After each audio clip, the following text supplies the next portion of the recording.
Higher judiciary में corruption और misconduct के मामले इन दिनों चर्चा में हैं।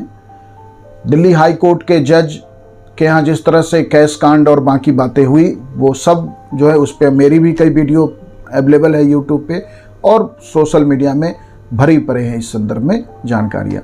तो देखिए कि सवाल जो उठा कि कोई जज कि इफ ए जज goes to jail and prosecuted, every litigant will believe that every judge is corrupt।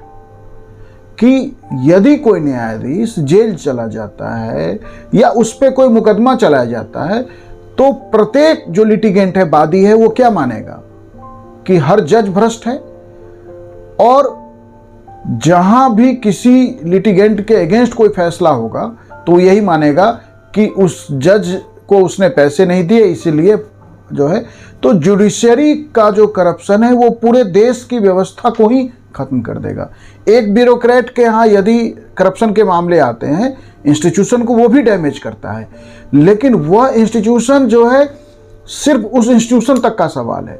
Judiciary के करप्शन के मामले आने पे पूरे देश का सिस्टम हिल जाएगा या पूरे देश की जो व्यवस्था है, जो आधार है देश के फेथ का, देश के विश्वास का, व्यवस्था के असफल होने की स्थिति में आगे बढ़कर उसे रोकने का, वह न्यायपालिका के प्रति है। तो न्यायपालिका के मामले में किसी जज के जेल चले जाने को, उसके प्रोसिक्यूटेड होने को जो है हम सिर्फ जो है ये नहीं मान सकते हैं कि वह जो है सिर्फ एक हाउस का इंटरनल मामला है, यह पूरे देश का सवाल है। तो अब ऐसा है क्यों? केवल इसके लिए जुडिशरी दोषी है? तो देखिए एक स्टडी बता रही है कि 50% जो हाई कोर्ट के जज हैं वो लोग हाई कोर्ट के जज बन रहे हैं जो पहले गवर्नमेंट के वकील प्लेडर्स रहे हैं। अब यदि गवर्नमेंट के लिए, सरकार के लिए प्लीडर्स का काम करने वाले, वकील का काम करने वाले लोगों में से 50% हाई कोर्ट जज बन रहे हैं, तो ऐसे में क्या है कि हर वो वकील जो हाई कोर्ट में जज बनना चाहता है वो प्लीडर बनना चाहता है, सरकारी वकील बनना चाहता है। और उनसे 50% हाई कोर्ट जजों का सिलेक्शन निश्चित रूप से कुछ इशारा करता है। तो जब तक कि जजों की नियुक्ति का सोर्स हम ठीक नहीं करेंगे तब तक न्यायपालिका की क्रेडिबिलिटी पे सवाल उठता रहेगा। न्यायपालिका की क्रेडिबिलिटी पे जो सवाल है, क्योंकि हाई कोर्ट के जजों की नियुक्ति में सरकार की भूमिका कॉलेजियम सिस्टम के बाद भी अत्यधिक महत्वपूर्ण है। जो पूरी उस पर एक मेरा वीडियो है, आप सुन सकते हैं कि हाई कोर्ट में जजों की नियुक्ति की प्रणाली क्या है। तो हाई कोर्ट में जजों की नियुक्ति की जो प्रणाली है उसमें सरकार की भूमिका अत्यधिक महत्वपूर्ण होती है। सुप्रीम कोर्ट में जजों की नियुक्ति में सुप्रीम कोर्ट की कॉलेजियम ही मुख्य रूप से चीजें तय कर रही है। लेकिन यह कह देना कि कॉलेजियम सिस्टम आने के बाद सरकार की भूमिका खत्म हो गई, सरकार की भूमिका गौण हो गई, तो क्या बात है कि 50% हाई कोर्ट जो जज हैं, आउट ऑफ 770 जज हैं अभी प्रेजेंट में भारत के हाई कोर्ट्स में, उनमें 50% के करीब जज जो हैं वो सरकारी वकील रहे हैं। तो सवाल जो है सिर्फ ये जुडिशरी पे नहीं है। और यदि हम जुडिशरी पे ये सवाल उठा रहे हैं तो जुडिशरी का भी यदि कोई दोष है तो जुडिशरी का दोष यह है कि देखिए 1997 में उस समय के chief justice of India JS Verma के नेतृत्व में एक रेजोल्यूशन सुप्रीम कोर्ट ने पारित किया था कि सभी जज अपनी रियल एस्टेट और इन्वेस्टमेंट जो है की जानकारी सार्वजनिक करेंगे, अपने जीवन साथी की भी और पर्सन डिपेंडेंट ऑन देम, जो व्यक्ति उन पे निर्भर है, कि हर जज। लेकिन क्या कारण है कि 770 जज अभी हाई कोर्ट में हैं, उनमें से ओनली 97, सिर्फ 97 हाई कोर्ट जजों ने अपनी संपत्ति सार्वजनिक की है। 7 हाई कोर्ट के वो जज हैं Delhi, Punjab, Haryana high court, Himachal Pradesh high court, Madras high court, Chhattisgarh high court, Kerala and Karnataka.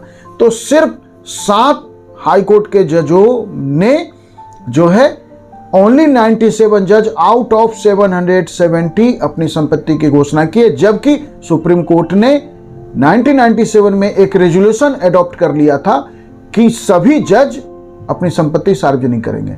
तो सुप्रीम कोर्ट ऐसे निर्णयों को या ऐसे रेजोल्यूशन को, फैसले को अपने हाउस पे लागू नहीं करा पाता है, ये निश्चित रूप से जो है जुडिशरी की कमी है या जुडिशरी जो है की असफलता मानी जाएगी।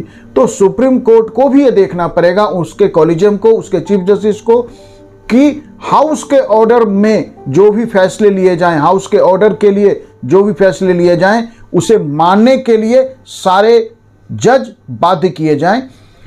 जुडिशरी की अकाउंटेबिलिटी भी जो है, हम ऐसा नहीं कह सकते कि जुडिशरी की कोई अकाउंटेबिलिटी नहीं है।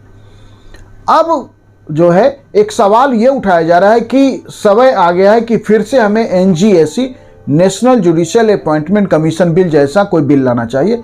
देखिए, ये बिल जो है अगस्त 2014 में संसद ने पारित किया था, जिसे सुप्रीम कोर्ट में चुनौती दिया गया और 16 अक्टूबर 2015 को 4-1 के बहुमत से सुप्रीम कोर्ट के justice JS Khehar, Madan B Lokur, Kurian Joseph के 5 जजों की बेंच ने 4-1 के बहुमत से इसे जो है असंवैधानिक बता के रद्द कर दिया।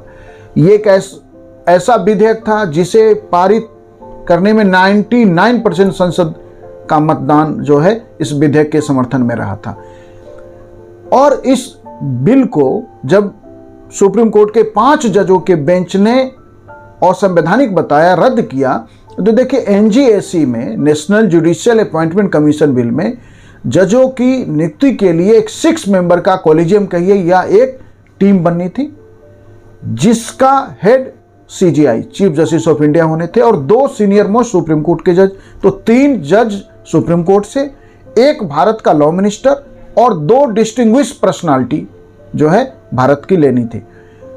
उन 2 डिस्टिंग्विश पर्सनालिटीज में से एक का आइदर SC ST, वीमेन या OBC से होना जरूरी था, और उन 2 डिस्टिंग्विश पर्सनालिटीज के सिलेक्शन के लिए 3 मेंबर कमेटी बननी थी, जिसमें प्रधानमंत्री को होना था, CJI को होना था और नेता विपक्ष को होना था।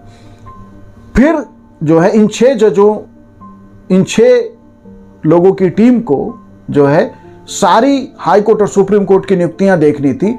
इसे सुप्रीम कोर्ट ने असंवैधानिक इस आधार पर किया कि न्यायपालिका की स्वतंत्रता प्रभावित होगी, और निश्चित रूप से लॉ मिनिस्टर का उस 6 मेंबर कॉलेजियम या टीम में होने का अर्थ था कि सरकार वहां महत्वपूर्ण भूमिका निभाती।